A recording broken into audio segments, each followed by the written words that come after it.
So I'm really excited to welcome everyone to this webinar on Become Your Own Fierce Advocate, Powerful Self-Advocacy and Assertion for Women. So my name is Diana Adams, and I'm a lawyer and a mediator and an empowerment educator. And it sounds like those things may not go very well together. But in my practice, I'm primarily a negotiator. I get people to calm down, and be rational and avoid litigation and come together around a table.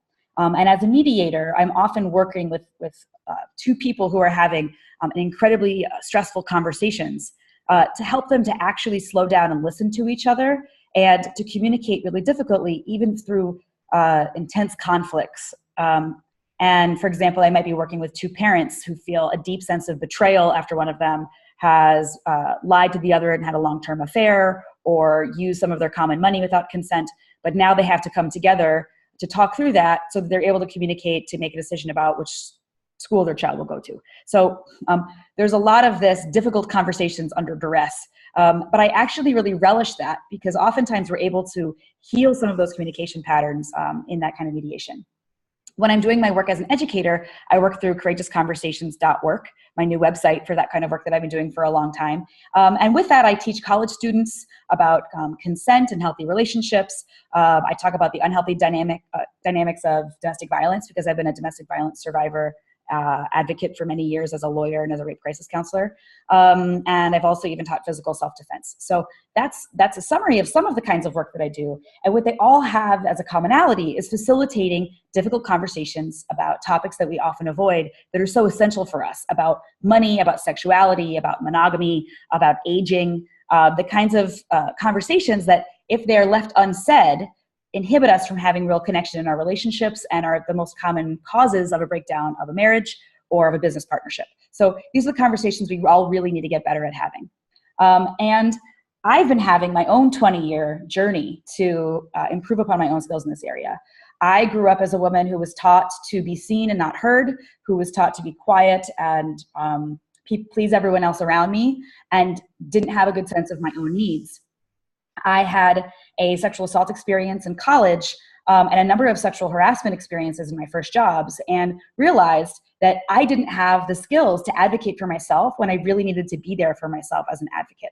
And I embarked on a long journey of self-transformation, of building my own confidence, building my own power. And I've been thrilled with this journey that's absolutely transformed my life and taken me from this meek girl to somebody who's been able to manifest my own creative career and partnership. And so I'm really excited to be able to bring this to all of you right now. And in August, I'll be teaching at Omega Women's Leadership Center in Rhinebeck, New York, which I'm so honored and thrilled about because I've admired their work for so long. And they do really amazing work empowering women. And this will be my first time in 10 years of teaching that I will be doing a full weekend retreat. So I'm really thrilled about that. And at the very end of the hour, I want to check in about a little bit more about that. And Sarah Urek from Omega Women's Leadership Center will just speak for a couple minutes about that wonderful program. And so I want to dive in to the webinar, a few more tech issues. If you have any tech issues, you can't figure out how to use Zoom, you're having a problem, feel free to check with Amy, my office manager. You have a phone number for her that was sent in your intake instructions. You're welcome to chat on the side privately just to me. And it's likely that we won't have that much time with this much, I'm overly ambitious always, with this much material. There won't be much time for me to answer many questions one-on-one, but there's a possibility that we'll have time to do that a little bit at the end. So if we do, I just want everyone to know that this is being recorded. So if you choose to unmute yourself and to speak and to have your face shown, that's something that you could be willing to share with other people later on. And you're welcome to just chat privately to me, and then that will be kept private. And let's see. I welcome you to share those personal questions. And for more of a deep dive, there's Weekend at Omega and other opportunities. Okay, with that, I want to have the basic community agreement, which I think are so important always, that we treat people with respect. If anybody does bring up anything vulnerable here, that we will keep these stories only within this group and not share the identity of the person who shared the story. Okay, so I want to dive into a bit about just what I mean by those courageous conversations. I think that we often, particularly as women, we shy away from these challenging conversations and we mask it as kindness. I didn't have the heart to tell her that she was embarrassing herself at work. Well, that's not really a favor to that person. I didn't want to tell the guy that I didn't want to go on a second date, so I just didn't pick up the phone. That's how I actually realized that I wasn't being kind, and that my instinct of thinking that I was being kind by avoiding that awkward conversation was actually being inconsiderate by not giving this person the benefit of just communicating openly and telling them I wasn't interested in letting them call me for weeks on end without picking up the phone. So I think in a workplace, this is also critically important for us as women. We need to be able to give constructive feedback and receive constructive feedback. We need to be able to be a good boss by offering that kind of feedback. And we need to be able to advocate for ourselves, to ask for a raise, to ask for flex leave as a parent. In order to make those bold asks, we have to get started with the smaller bits of confident communication that we have every day. So I want to unpack the first issue that I will address on the topic of assertiveness and becoming your own fierce advocate as a woman, and that is confidence. There is an astonishing array of just dismal and depressing social science research on the difference between men and women in their levels of confidence. And in general, men often overestimate their abilities and performance, and women underestimate their abilities and performance when their abilities and performance are equal. So this happens in classrooms in terms of men rating their academic self-concept in an overinflated way, and women underestimating their academic self-concept. They'll have people, before they take a test, a science test, they've asked them in a 2018 study, how good are you at this? Are you a great scientist? Are you great in science classes? And the men were more likely to say, oh, I'm amazing at this. And the women were more likely to say that they weren't when they were scoring at the same level. There's been a lot of research on why this actually happens, where this difference in confidence comes from, because we see it also in professional environments, that women are more likely to only apply to a position when they have met 100% of the qualifications that are asked for. And men are likely to apply when they only meet 60%.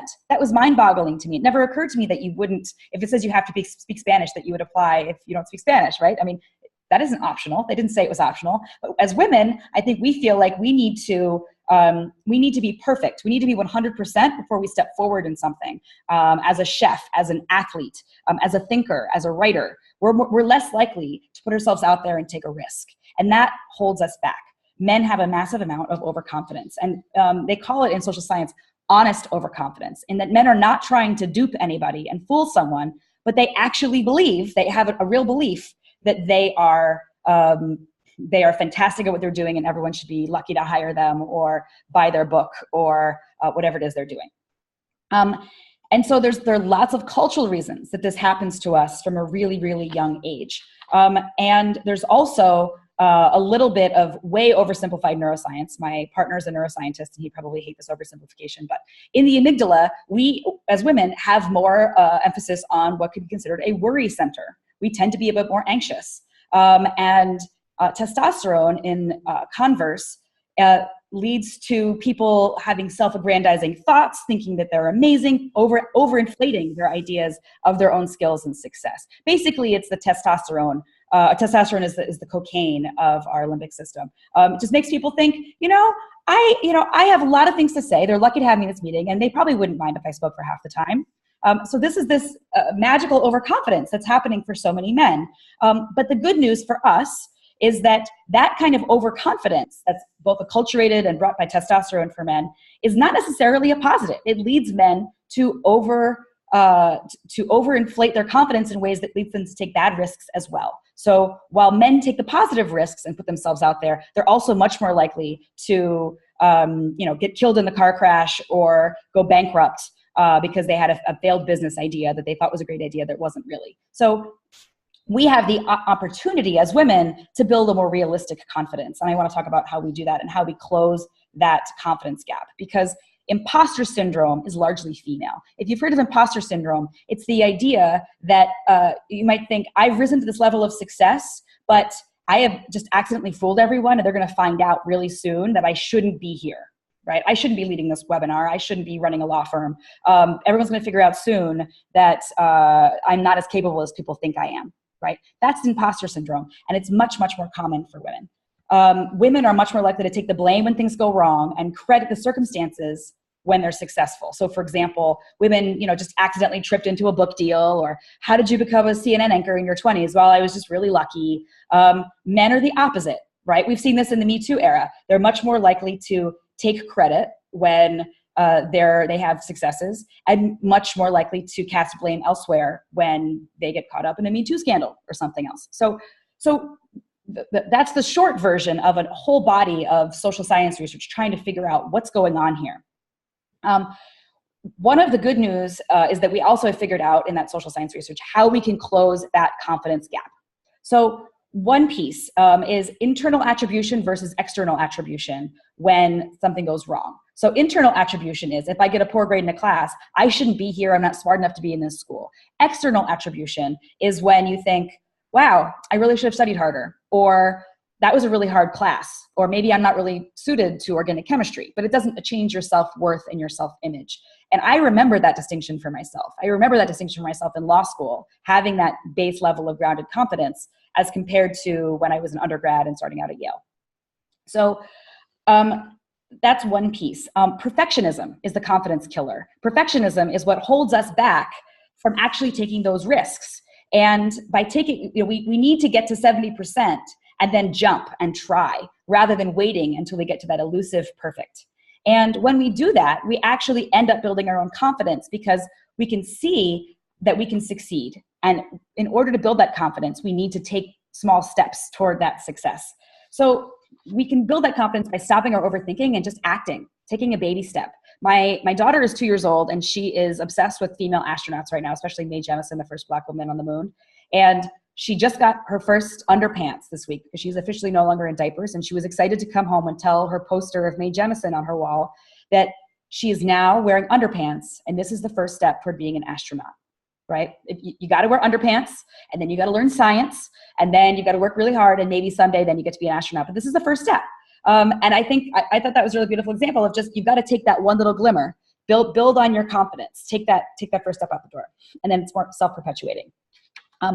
That ability to build more confidence, neuroscientists call plasticity, but we can also call just hope that we can change this confidence gap between men and women. So then I want to talk about power and our range of acceptable behaviors.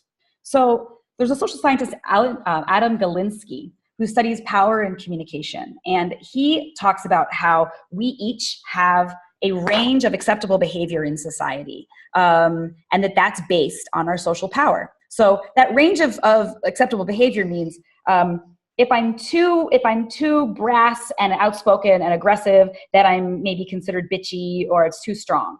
If I don't speak up for myself, then people are going to leave me behind and not look out for me, and I'm not doing enough advocacy for myself. So it's the difference between too weak and too strong. The more powerful you are in society, the more you have an acceptable range of behavior. And as you can imagine, white men have a really wide acceptable range of behavior before they fall through the cracks. And they are actually skewed toward people being more accepting of aggressive behavior, right? For a long time, we have allowed men to dominate meetings. We've allowed men to even be sexually harassing people and look the other way as if this is just normal. And we tolerate that more than we tolerated a man that we would consider weak or a pushover or not standing up for himself, right?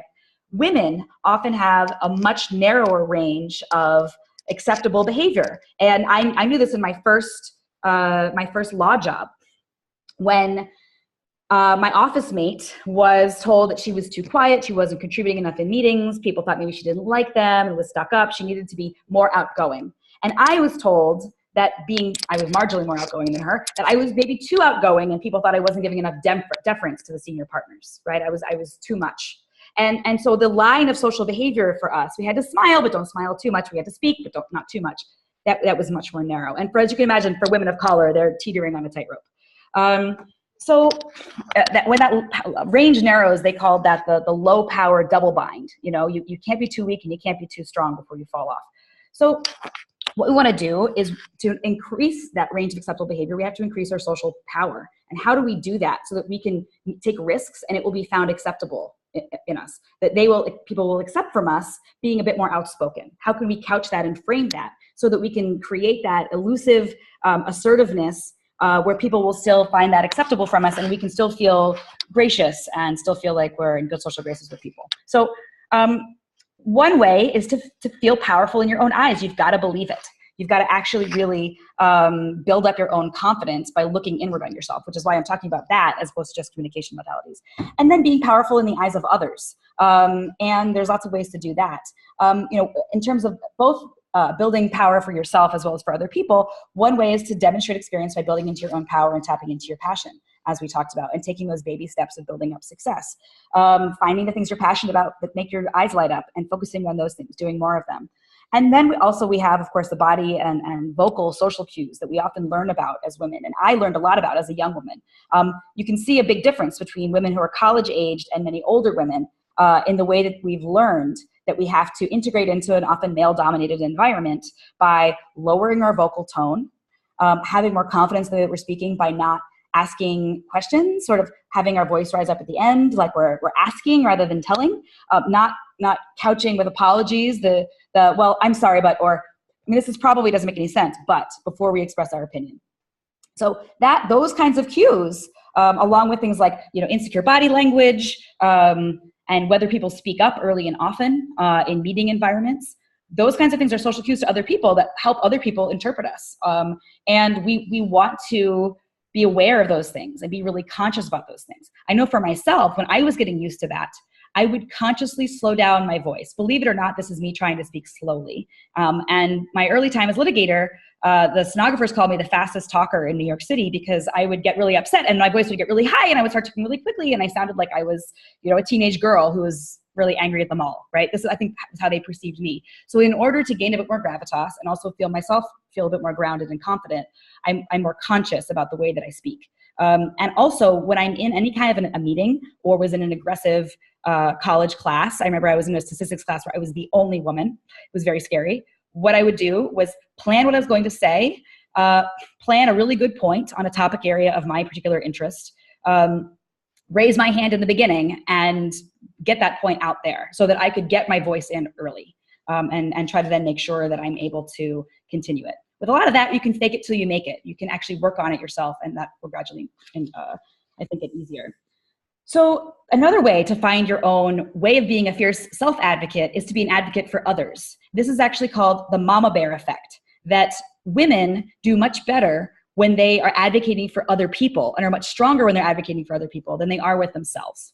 We can all relate to that if we've had a time when, for my elderly mother or one of my friends or one of my clients, I am definitely very tough. And I'm often much more likely to make a big ask than I am for myself. I'm experiencing this right now because I'm starting a nonprofit and I'm going to have to ask people that I know for large sums of money. And I have gone to philanthropists and asked for money for other causes. And I've been the ask person, the person who gets sent in to a philanthropist to ask them for $50,000. And I'm totally confident doing that when it's for another organization. But when it's for something that's my ideas that I'm starting, I am definitely aware that I feel more hesitancy, even now, after doing all of this work. So I think it's something that we need to be aware of. So take those opportunities to advocate for other people. And when we advocate for other people, we find our own strong voice. And I think that relates to the way that we don't treat ourselves with full consent and compassion and love and patience as women. There's whole industries built up around encouraging us to be pinching rolls in the mirror and looking at our wrinkles and like, why am I not thinner? Why am I not faster? How could I be doing this differently? This idea that we need to be pushing and pushing and pushing. We're really hard on ourselves. And I think we don't take time to listen to ourselves and treat ourselves like the dear friend that we should. And so then when it comes to questions of asking for what you want, a lot of us say, I don't even know what I want. I haven't been listening. I've been saying, shh, squeeze into those jeans, hustle on. I know you're tired, keep doing it. We haven't been listening to ourselves and what we really need. So I think that's also a really key way to think about the way that we advocate for other people and if we can do that to ourselves. So another technique for building our own power in those kinds of social environments, particularly work environment, is building allies and mentors. Seeking out a higher status person, maybe a higher status woman, a female supervisor perhaps, and seeing whether asking them for advice while respecting their time, letting them know how much you appreciate them. That's a way that you can get somebody on your side. In my second lawyer job, I was sexually harassed by my boss. You can see why I started my own firm after these first two wonderful experiences. But in that job, my response, I felt like, I'm fresh out of law school. I don't really feel comfortable making a complaint immediately about the head supervisor, but I went and found another female supervisor that was at his level, built a bridge with her, and then a week or so later, told her that I was feeling uncomfortable and had her speak up with me. And that was tremendously helpful so that I felt more social power in that environment. And then this brings us to my first real communication modality in terms of speaking communication. Become a great listener. Now, I know that sounds like a paradox because as women, we often spend a lot of time listening, right? And yet, I think that we have a real power to, with perspective taking. When you take somebody else's perspective and really listen to them and see the world through their eyes, they soften their guard with you. They are more interested in you. We all like when somebody really listens to us because it really happens so rarely. And that is a way that you can then, with that person, get away with making a more bold request if you build that bridge. You're more likely to give me what I want if I've really listened to you and made you feel heard and let you know that I respect you. You're more likely to give that respect back to me. And that's a way that I have found that I can be ambitious and assertive, but still be likable. So for example, I do this a lot when I'm negotiating on behalf of maybe a woman who's getting divorced. And we're going to be asking her husband for a large sum of money and he's really angry about it. And I first build a bridge by listening to him and then maybe talking about the areas of commonality for them, such as their children. Their children are such a priority for them. And then also by really listening to him, I can understand whoever this person is, whether it's an opposing attorney or your partner or someone you're asking for something for at work, a supervisor. Actually really listening to them helps you know what their needs and priorities and concerns are and address those head on. It helps you to know, I know what my boss is looking for in this job. I know what they're concerned about because I just listened to them and they told me. And in this kind of context, then I can say, and if with the couple's divorcing, I can say, I know that you are really concerned about being taken away from your child. And I want to make it clear right away, that's not what's happening here. I agree. And I want to find a way that we can work together to brainstorm ways that you can stay a very involved dad because you've been a wonderful dad and we want to make sure that that relationship is preserved. Let's first talk about how we can make sure that happens right now, right away, because that's important to me. And right away, his defenses have softened. He's realizing that I respect his priorities. And then later on, maybe at meeting 2, when I'm then asking, once we've established that, when I'm asking about the finances, he's much more likely to give me a yes. So how do we do this elusive great listening? One big technique that mediators and therapists often use is called looping. And what that is it is responding back with what the person is saying without really adding much more content. You're really just trying to understand what they're saying. And sometimes if I have a client who's rambling on for half an hour, rambling on for 10 minutes, I might interrupt them periodically to say, I just want to make sure that I'm getting this clear. That I'm understanding you. It sounds like your big priority is that you preserve your academic record. Is that right? And my client might say, yes, that is what it is. I hadn't actually identified that, but that is what it is, right? So I may sometimes, if somebody's really jumbled, I can take 5 sentences and push them into one, right? And help them actually crystallize. And I might say, it sounds like you're feeling really unheard. Is that what it is? And they might say, no, it's not quite that. It's actually that I don't feel like my views are respected here. And so it actually sometimes can help a person to understand themselves and process a bit more. But at this beginning level, as you're practicing it, it really can be as straightforward as someone sharing a sentence and you sharing back what you've heard from them and what you've understood. And it's amazing that sounds like that could be corny, and people make fun of that in movies and TV shows about therapists. But actually, it's a really powerful thing. And it's amazing how much in mediation sessions with clients, when I do this, I'll do this with maybe a divorcing couple, and I'll ask one of them, I've got to say it, often the husband, to repeat back what his wife just said, and he will not be able to do it. And I'll say, okay, hold on. I don't think was that what it was? No, it wasn't. Would you say it, just one sentence, what you said just again? Okay, Joe, would you just tell us what you heard from her? We just want to make sure that you actually really heard and understood. And it sometimes takes a few rounds of that, but that can become second nature. And then you're not necessarily in this process, you're not judging whether you agree or not. You're not saying, I agree with you about this. You're just saying, it sounds like what you're concerned about is this. It sounds like what happened is that. It sounds like this is what's going on for you. Am I right? Did I get that right? And you're just doing some deep active listening. And that's also a part of nonviolent communication, which we'll talk about in a little bit. So that technique is incredibly powerful. And it's kind of funny because sometimes I will only do that with a client or an opposing party. And they'll leave the meeting and they'll say, I really loved what you had to say in this meeting. And it'll be interesting because I didn't actually say anything. I just, help them maybe synthesize their thoughts and help them know that I understand them. But I'll also hear sometimes, wow, I really like you. I did not expect to like my wife's divorce attorney, or I didn't expect to like the family mediator. And so that's a really nice thing when you can build that kind of bridge. I think this is a way that we can do power differently. This is one of the slogans of Omega Women's Leadership Center, where I'll be teaching in August, is do power differently, because we have the opportunity as women to not just do power in a traditional masculinist way where we're sort of exerting power over, right? That would be the male model of many of my opposing attorneys who send me these ultimatum letters like, it's my way or the highway, right? We can actually have the opportunity to do power together, to do power in collaboration.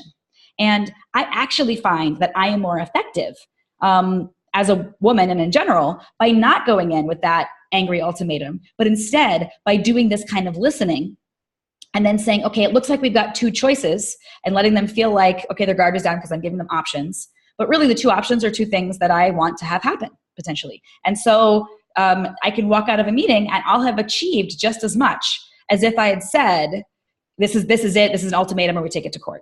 And so you actually can have a lot of power in situations by also giving respect and by sharing power, by amplifying other voices and hearing each other. And I think that's a real contribution that we have to this, to these kinds of professional spaces.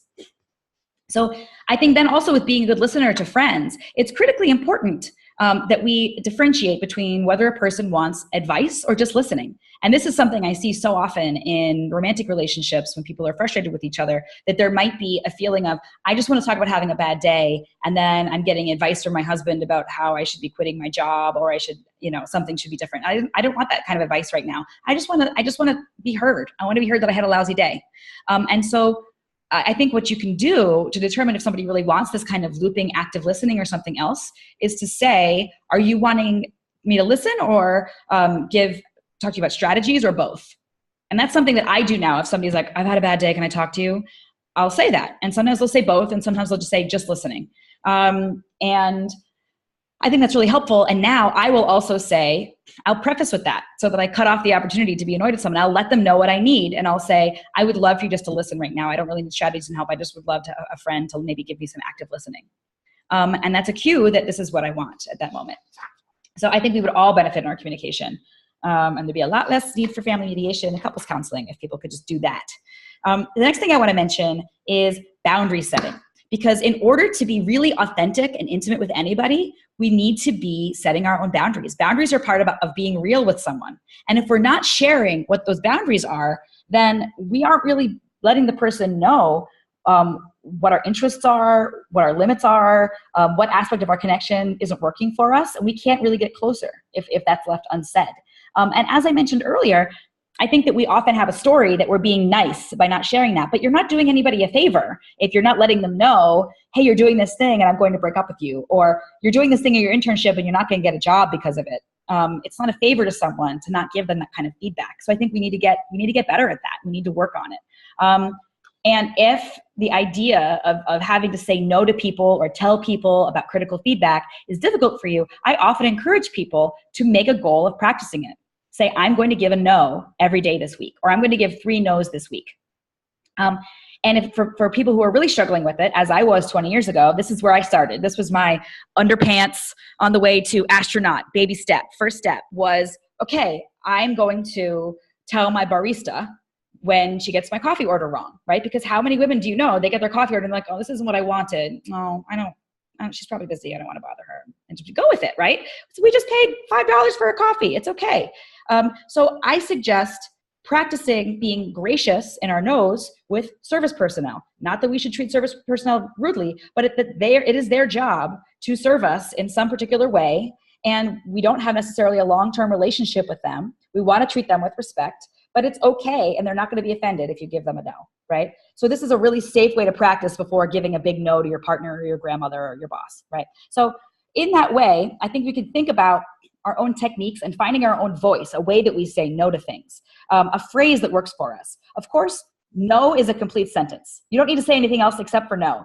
But that can feel a little bit awkward. Would you like to speak at this conference? We'd really love to have you. No.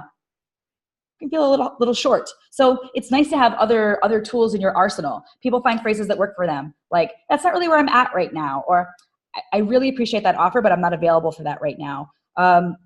And that's not where I'm at, but thanks for asking. But maybe you'd like to talk to that person over there. I do a lot of referring and redirecting. That's one way that you can give a gracious no, is to say, thanks so much. I can't take on that case referral, but here's somebody who might be interested in that. Or, no, I'm not available to speak for free to 5 people, but this is a person who might be up for that. And so, I think as you develop in your professional career, you have a lot of situations in which it's appropriate to say no, or I would be meeting with people one-on-one unpaid, or giving tiny talks unpaid all day long. You need to find a way to say no in a way that works for you. And one way of doing that I really like, it's pretty simple, is positive framing, or the silly name is compliment sandwich. And that's when you say something positive and then give your no or your critical feedback, and then something positive afterward. It's really simple, but it is astonishingly effective. I got used to this when editing while doing creative writing. And you might read over a piece, you need to give feedback, and the feedback might be, I think you should cut off the last 5 pages. I think they're boring and they don't go anywhere. But that might devastate someone. That's not what you want to say. Instead, you could say, I would find things I wanted to say that were positive about the piece. I really loved the way you drew us right in the introduction. I was totally hooked. That's the positive part. Then the middle, the meat of the negativity part would be, I didn't think that the last 5 pages actually took it further than where it was already. I think you could end it on page 14. And that could actually be a bit more closure. And I don't know that those last 5 pages are taking us somewhere new. And then end with something else positive. I really loved this particular character. And so that's a way that you can make it go down a little bit easier, and also let somebody know that you're not just giving harsh feedback, you're also taking the time to tell them something positive about what they're doing.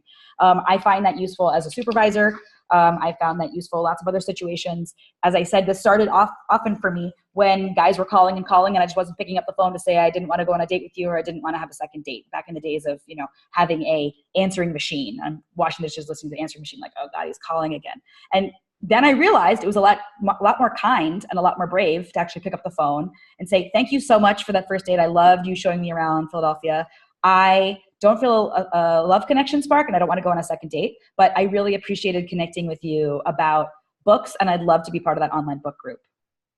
Right? So it doesn't have to be negative and harsh. I delivered the information in a way that was actually respectful, and also respected the aspects of the communication that were working for me.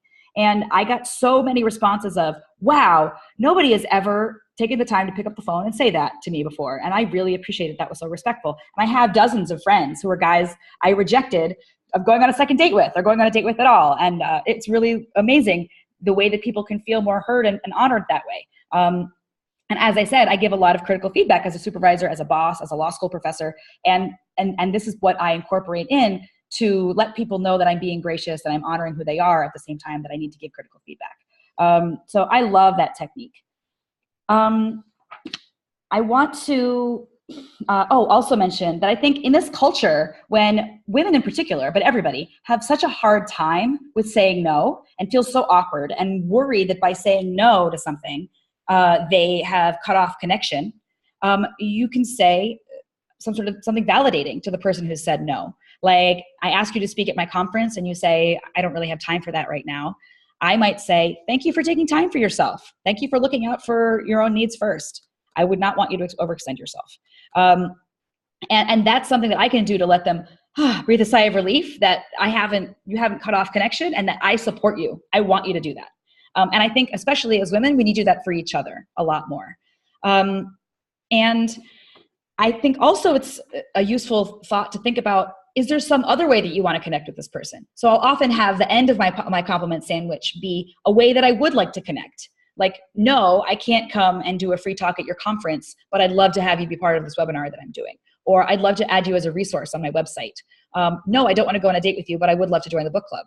And finding some other way that we can build connection if it's a person we do want to build connection with. If it's not, a get away from me and no are also perfectly suitable, and I use those all the time too. A next piece that I want to talk about as we rush through all these communication modalities is asking for what you want. You can use a similar positive framing as for that bold ask by, starting out with just saying something you appreciate to your supervisor, for example, making the ask, and then also, thanking them for their time. So that's one piece of it. I also think it's useful to plan the conversation, to think about, okay, I'm asking my supervisor for a raise, perhaps. I want to think about the set and the setting. This is not a time when we're both rushing, when the boss is stressed. Maybe set a time to speak. If it's your partner that you want to talk to, maybe not when they're rushing through making dinner, the kids are crying, or you're in the car. I often ask, is this a good time to do a check-in for about 5 minutes? And let them know and have some consent and buy-in. And then once you've created a space where you both have the time to focus on the conversation, think about, what is your desired outcome? Do I want to have just a dialogue for mutual understanding, or do I want us to come to a decision about something? Is this just, I want us to hear each other better and treat each other more sensitively, or understand where we're coming from? Or is this, I want us to agree on X, or I want you to agree to give me a raise? I think that's useful. What you want to avoid. Maybe you want to avoid with your supervisor, you want to avoid them feeling pushed or feeling like this is an ultimatum. So you might want to clarify right away that you're still very interested, you want to continue with the company regardless, if that's the case. And you can actually take notes and plan what you're going to say. I think that can be really useful. And that may sound like that's really elementary, but I still write down what I'm going to say. If I'm doing an intense mediation, or if I'm going to have a conversation with a close friend or a family member that I'm having some real conflict with, I might actually outline it. And there's no shame in that. Leading people still do that. Brene Brown talks about how she takes notes before big conversations. So Brene Brown can do it. I think we all can actually take notes or role play with a friend who's supportive about it. Let's see. I'm looking at the questions on the side, and we have a couple of questions that I'll try to wrap all in. What mindset do you recommend before going into a difficult conversation? So that addresses what I'm talking about here, that I think you want to be in a calm and grounded space. So if you're feeling really triggered, if you're feeling really angry, that's not the time to do this. That's part of that set and setting. I think that's actually a really good point to bring in, that you want to think for yourself. You might say to your partner or to your friend, I'm feeling really triggered right now, and I need to just take a little bit, but let's circle back and finish this conversation when we both feel cool-headed, okay? I think that's a good thing to do, and it's important to also recognize our state of being triggered. I think people use the word triggered too much, but what triggered really means is having a trauma trigger, and feeling like you're flooded, you're back into this other situation, you're in some sort of fight or flight response. And those are not, that can be a valuable place to be in, to really hear and listen and unpack where's that coming from for me? What is the piece of hurt that I'm feeling? Rage, for example, and grief in those time periods can be really useful to process through and can be really cathartic, but they're not the place you should necessarily negotiate from. So I think it's useful to wait till you're in a grounded state. In working with children, another question on the side, ages 6 to 10, they often have conflicts, arguments, insults, beat to the death. And when two children are openly insulting one another back and forth, what would you say to them? So that's interesting. I'm a mom myself, and I actually send my child to an NVC, a nonviolent communication preschool. And I do a lot of consent education now. And I talk to kids about how, about physical consent, that this is my body and what I say goes. And it's not okay when you do that. It makes me feel scared, or it hurts my body when you do that. That's not okay. And my 2-year-old will, chant right away that, that's my body, and it's my body, what I say goes, of course, when I'm trying to brush her teeth. But, it's good to give kids that sense of that, but also a vocabulary to talk about feelings that we never really were taught. We have a chance with kids to give them more tools, particularly young boys who are often not taught these kinds of skills, to actually say, hey, the words can really hurt. And it's okay to be angry. We can talk about being angry, but it's not okay to hurt someone physically or with your words. And that's an opportunity to actually talk about that. And I'll address the other question about accessing the talk later at the end. So we'll be sending a follow-up email with information on those kinds of things. And I do hope to send the recording to people at the end. So moving on back to techniques. So feel free to add your chat questions on the side. So I want to talk about the making a bold request and the having a difficult conversation. And I really love nonviolent communication. This was founded by Marshall Rosenberg. There are a lot of resources at cnvc.com. I'm going to type that on the side because it's so important. And that's the Center for Nonviolent Communication. And they are wonderfully non-proprietary about all of these tools and resources because they just want to get it out in the world. And it's a wonderful nonprofit organization. So there's lots and lots of resources there. But essentially, what this comes down to in sum is empathetic listening to ourselves as well as to other people, being calm and patient and gracious with ourselves, and recognizing that we all have needs and we all have valuable feelings. And using I statements when you're communicating, and often speaking in a framework of what I observe, what my feelings are, what my needs are, and what my request is. So I'm going to write that in the side. Observations, feelings, needs, requests. That's really the heart. And with that, with observations, you want to give concrete details without evaluation or judgment. Not when I observe that you are jealous, when I observe that you are irate. Those are labeling, judging words. Instead, what you might say is, when I observe that your voice raises or that you slam the door, right? Give physical descriptions of what's happening. I feel. And then you want to talk about what's actually happening in your body or what's happening for your feelings, which is really vulnerable. And vulnerability actually draws people closer. So that's not what your story is. So for example, it's not, I feel disrespected, right? That's back to labeling what's happening with the other person. It's, I feel my heart flutter. I feel really hurt. I'm feeling really sad. And then what your needs are. I need to feel respected. I need to feel heard. I need to feel safe. And talk about what those feelings are, and then a clear request. And so, for example, how you might start this kind of conversation with your racist uncle. I've got a racist uncle. Do you? Rather than get drunk at the Thanksgiving table and yell at him and tell him off, which is also sometimes an option. Here's one model for how you could talk about that. So, for example, it would be, would you be up for sitting down with me and doing some listening to each other for a few minutes? I'm feeling a little bit sad about something, or would later be better? And actually checking in, is this a good time to have a talk? And then going to a quiet place without distractions and sitting down and talking. Okay, now observation. I've been noticing that when I speak about my work against racism, you've been interrupting me and speaking over me, and your voice gets quite loud, and feelings. And when that happens, I feel hurt and a lump in my throat. Needs, because my need to feel that my family is willing to hear me about my values and treat me with respect isn't being met. Even if we may have differences in our views. Request. Would you be willing to listen to me in those moments without interrupting me? So I might go through those and see what he says and then say, thank you for listening. I'd also really like to listen to what you have to say. And then maybe I can use, through NVC, we try to repeat back. It's very similar to that looping method. Okay, so you observe that when I do talk about it, I talk about it at length, maybe when that's not been invited, that's off topic. And you feel like I may not be respecting you in your own house, or I may not be respecting your viewpoint, or I'm trying to preach at you. And you have a need to feel that in your own house, your views will be respected. And then I might say, thank you for sharing all that. I really appreciate that. So I'm not necessarily agreeing with him, but I'm looping back what he's saying to me, or maybe putting it in a more NVC format if in all likelihood he's not doing that. Trying to address what his feelings and needs are, even if that's not what he's saying. And ask him, is there, and it sounds like what you're wanting to feel is feeling more respected by me. Is that right? Is there a way that me having my views as they are, which aren't going to change, is there a way that I could help you to know that I respect you in your house? Because I really do respect you and I want to be in family relationship with you. And that's a way that you could maybe build that bridge and make some agreements. Like, okay, maybe that's not, maybe he's going to ask me to not talk about that at family events. And I'm going to say, well, it's the work that I'm doing and I would like to be able to tell people about it, but I'll agree to keep it maybe shorter and not take over the conversation and hijack it. Does that sound good? We can go back and forth a little bit and have a negotiation.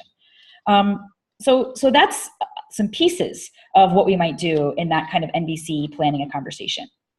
So at this point, I want to talk a little bit about Omega, but I want to ask if anybody has any questions. This is a good time to, if you have any questions, you could ask them at the chat, or if you're comfortable, we could even maybe unmute somebody and put their video on if you feel comfortable being recorded asking a question. Up to you. I'll give you a few minutes to see if anybody wants to do that. well, feel free to chime in if you think of anything. So more about children mediating at school. So I think that's a good question. And I think what you really need to do is get teachers and parents on board. And so when I said that I chose an NVC-oriented school for my child, what that means is that they are actually on board with that philosophy, and they teach that, and they teach kids talking about their own boundaries really early on. And I am at a school where we participate in trainings happening for teachers in several languages regularly. And we also work with the teachers and make sure that that's incorporated into the curriculum, because we need to have consistency. This isn't just going to be one conversation. This needs to be what you're hearing from the adults in your life, what you're hearing from the media that you're watching. And I think, and that really relates to bullying. And I think that's something that we need to create more of a culture of positive communication and people standing up for each other. And I think that, we need to do that by getting adults on board too, and seeing whether this can be something that gets much more airtime and is repeated. So that messages about, I think bullying is something that a lot of people at this point relate to and agree is a bad idea. Maybe NBC might be not where they're at yet, but that's a way that you can meet them where they're at in terms of getting more programming about that. And with that, I often do try to, hear the kids who are involved and talk to them and redirect back to how they're feeling rather than saying something mean about somebody else. And so that's one strategy that I have for that.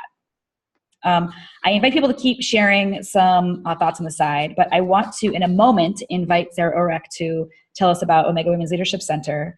And I want to mention that I'm going through all of these techniques really quickly, and that's fun. But then we often, when I teach these kinds of things, have an hour or an hour and a half, and we barely have time to get through personal questions. And so I'm really excited to be able to do my first opportunity at a deep dive.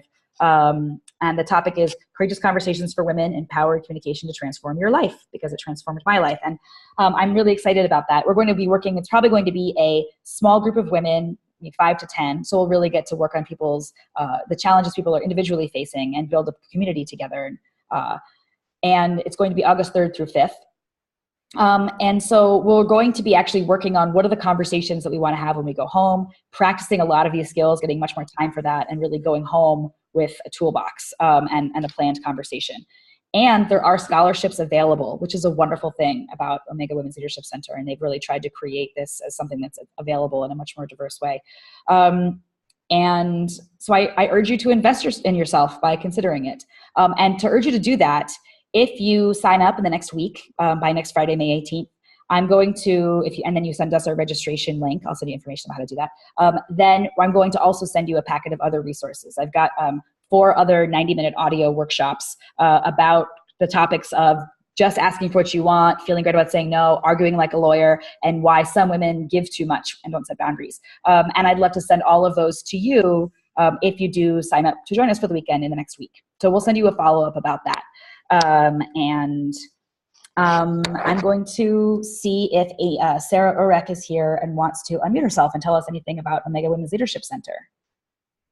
And while we're doing that, anybody else who has any questions can feel free to add them in the chat on the side. Sarah, are you with us? Well, as I said, Omega Women's Leadership Center is a really amazing group, and I love that they really center women's leadership. And I've been really inspired. They have a wonderful Women in Power weekend that I spoke at in a breakout session last October. And just women from all parts of the world and such different communities who are all committed to this idea of doing power differently, whether they're a sex trafficking survivor or they started a nonprofit in Africa in their community, or whether they're, women who are trying to just figure out how to get to the next rung professionally, or college students, or women who start major companies or nonprofits and books. It was just amazing. Just such a diversity of women in different places in their careers and in their life path. But all coming together around this idea of how can we amplify each other? How can we support each other in developing these leadership skills that in this culture where there's this confidence gap we so often do not get? So I'm really excited about being part of collaborating with them. I'm incredibly honored. Let's see. I'm seeing Sarah Erk says, looks like my mic isn't working. Maybe Amy can send some troubleshooting feedback on that. There's a little microphone at the bottom left-hand corner mute button. if you're able to unmute yourself, Sarah. And somebody else is asking, did you move the cursor so you can see what's at the bottom of the screen and then click on the mic? Okay, good. So that's the troubleshooting for Sarah. Okay, while we wait for Sarah to figure that out, any other questions or thoughts? Does anybody want to share in the chat what they're trying to be more assertive about, or a conversation that you want to walk away from this conversation and have? It's interesting to see how these kinds of skills can play into consent conversations and negotiations, which I'm really passionate about with college students as well as professional lives, or with our partners, with our friends. I'm really passionate about these conversations in terms of sexual consent as well, because I think that's one of the real key issues in the crisis we're having, particularly on college campuses, where young people are thrust into that environment of tremendous amounts of alcohol and sexual tension and expectations about what they're supposed to be doing, without actually having the skills to communicate with each other about it. And especially if children are, if teenagers are learning about sex from pornography, they're not getting a realistic view of what negotiation looks like or what a sexual interaction looks like. So I'm really passionate about that. I helped start do some trainings for the consent and communication education workshop at Yale, which is really an amazing program. It's actually a work study program where I think about 30 work study students, actually full-time all year round, are available to be teaching consent and communication skills. And I've helped to teach them and invest in them some of those kinds of skills. So I think that's incredibly important. And I think we're going to see in this time of Me Too, what next, much more emphasis on negotiation and people being able to actually learn those kinds of skills that we as adults maybe didn't ever learn. I find this kind of work really fascinating, teaching about communication, because I've worked with college deans on deans retreats who are brilliant, educated Ivy League deans who are having all of this interpersonal drama because they're passive aggressive and they're not speaking up of what they need and they're not communicating well with each other. So we have this idea that communication is a soft skill because it's a feminized skill. And so it's not really given the respect that it is as something really important in terms of how we relate to other humans.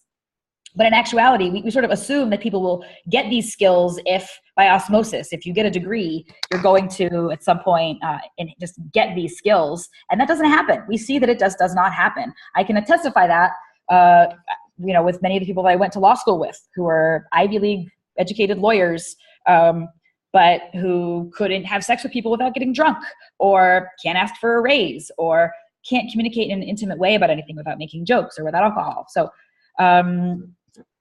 let's see. I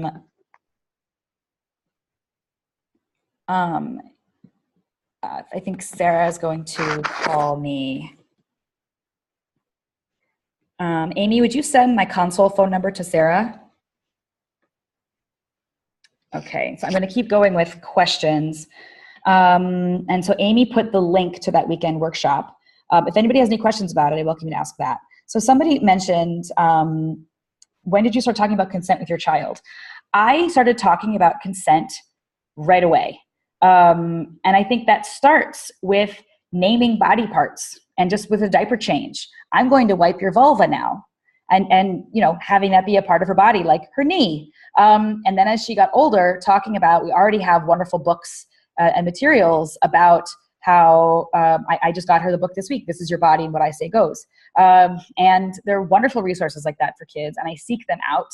And if they're not there, I try to get them made, or I try to talk about it myself. But I think these are conversations that we need to be having to give kids power over their bodies. Now, that kind of consent with kids comes up against our duty of care, because if I just never touched her without consent, she'd never brush her teeth or take a bath, right? So we have to have some level of, okay, I would like you to brush your teeth.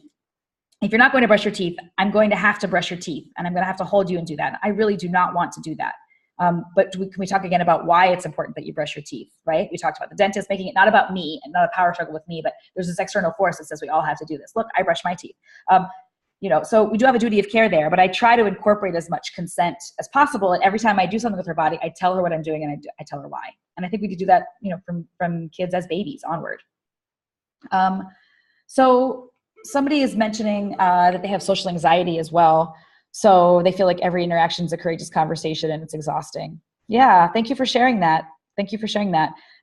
It can feel really scary to, to have to put yourself out there. But I think that's real. And that's what I was saying about sort of those baby steps of feeling comfortable making the initial steps of, of asserting yourself, setting boundaries in low stakes situations, and practicing it. And I think particularly when somebody has social anxiety, these kinds of tools can make it easier to be able to navigate the social situations, because you can actually plan it in advance, right? You can say, okay, I know what I'm going to say, or I've rehearsed a few different ways that I can say no. I've gone over the ways that I can do a compliment sandwich to make myself feel less awkward about it. And now let's do this. And I think in particular those situations, the actual okay, I'm going to talk to my boss. I'm going to actually write notes on what I'm going to say, and I'm going to role play with a friend, and I'm going to take a deep breath and be in a grounded state and then go into it, I think is really effective for people. Okay. Let's see. Hi, Sarah. I'm going to put you on speakerphone. Okay, let's see if this works.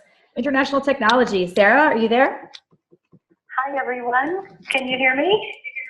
I hope everyone can hear Sarah. Let's see. Omega. Okay, great. We're about 2 hours north of New York City, and we welcome you all to come and check out Diana's workshop in August. It'll be a really wonderful opportunity to delve into some of the work that she's just been describing, and you'll have time in small groups, in the whole group, to learn and practice, which is really the best way with all of this material, which is so important and so powerful when we can improve our skills. And I think at any point, we can continue to be improving in these skills. So we welcome you to consider joining us. And we're very happy to have Diana with us this year. As she said before, we do help train and inspire people to do power differently, to really think about how we can use our leadership to create a more peaceful, just, and sustainable world for everybody. And so we have workshops in skills like these that you've been hearing about that are very practical and concrete. We also have workshops in developing skills for self-reflection, for mindfulness, for cultivating awareness that can help us in our leadership with all the stresses that might be coming at us. And so we have an array of workshops. We welcome you to check out our website and learn more. eomega.org/OWLC. And again, Diana, thank you for this valuable session, and excited to continue learning from you. We have a number of us from our team are on the call. Oh, great. Wonderful. I'm so honored to be part of this wonderful group of women with Omega Women's Leadership Center. And I really love that it's a space of investing in women in so many different ways, and investing in these kinds of leadership skills. I'm really passionate about all of us continuing that journey, as Sarah said. I've been working on these skills in myself for 20 years and doing a deep dive and become a professional communicator and mediator and negotiator. And I'm still working on it. I'm not perfect, for sure. My husband can tell you that. But I think we all can be continuing to find ways that we can navigate through the world more effectively and gracefully. And I think it's really important now in this political climate as well that we have strong women speaking up and feeling comfortable speaking up. We all need to be speaking up enough that we can confront somebody that we think is not treating female subordinates well, or is not treating women of color at the office well, or confronting people that we think are expressing racism. I think it's important that we speak up about our values. And one of the ways that we can help to bridge some of this divide in the US is by actually being able to have those really fierce conversations about things that are important to us with people with whom we really disagree. And so I have found these skills to be tremendously useful for thinking about how I can build a bridge to at least have a conversation with somebody in my family who might be pro-life, or somebody in my family who voted for Trump. And there are people, especially the younger people in my family, I want to make sure that I'm able to communicate with them that also is not in a way that they might find disrespectful. So I'm excited about that. I'm gonna, anything else you wanna say, Sarah? Thank you again, and hope to see some of you at Omega in a few months. Wonderful. Thanks so much, Sarah. Speak to you soon. I want to answer one last question. If anybody has anything else they want to ask on the side, and last quick questions before we end, I can answer them. One thing that somebody asked is that they feel good at facilitating conversations, helping people identify their feelings and needs, but now have a resentment of bearing the emotional labor to friends and family for free, and few are able to reciprocate. You know, and how do you set boundaries with friends and family in that regard? I think that's a really great question. And you can imagine that this is something that happens for me quite a bit. And I'm just honest and loving about it, that, you know, I try to guide people through and work people through with, you know, I actually enjoy helping people unpack their feelings. But if I start to feel like what I'm doing is very similar to the work that I just did all day long, I might say, you know what, I would be happy to talk this through with you some other time, but I've just been doing this with other people for 12 hours, and I just would actually love to have a cocktail and just have a conversation about something else, and you know, do a deep guide for you on self-discovery another time. Could we do that? You know, or I've noticed that, like, this is something you've asked me about. Maybe you could go take this webinar, maybe you could go read this book, maybe you could take this workshop, and to learn more about it there, because I end up talking about this a lot, and it's a bit exhausting for me to keep talking about it now. So I end up finding ways that I set boundaries for myself, because this absolutely comes up for me a lot, that I end up feeling like therapist to a lot of people in my life. Somebody said, at my gym, I have this problem with people not acknowledging me or my other women's presence. When I walk into an office with a question, they'll keep on doing what they're doing despite knowing I'm there. And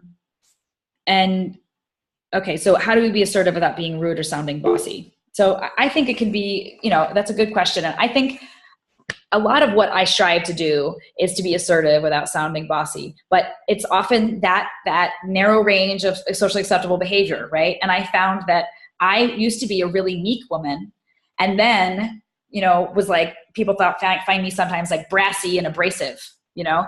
And so then I've had to kind of step back a little bit, and I still navigate that tightrope. I still have moments where I'm like, oh, I should have said something. I wasn't strong enough. And a lot more moments, honestly, where I was like, ooh, I could have couched that in a bit more of a soft way. I didn't mean to hurt anybody's feelings, or that was a bit blunt. I think it really depends on the person, but I try to build a bridge with someone. And if it's something, if I have a problem with somebody in a workspace, you know, not acknowledging my presence, rather than like have a sassy, snappy remark in that moment, I might actually ask them if I could speak to them later, if I think there's a supervisor who's doing that, and actually plan my thoughts and maybe go over it with somebody else in the office, maybe role play it with somebody, and go into that conversation when I'm not feeling annoyed, right? Not making a snappy, snide remark in front of other people, but going in and actually taking time to understand what's going on. I think that's really a key. So I think we should wrap up for here, but I'm really excited, and I'm really honored that all of you spent some time with me on your busy Fridays. And I would love to continue the conversation with you.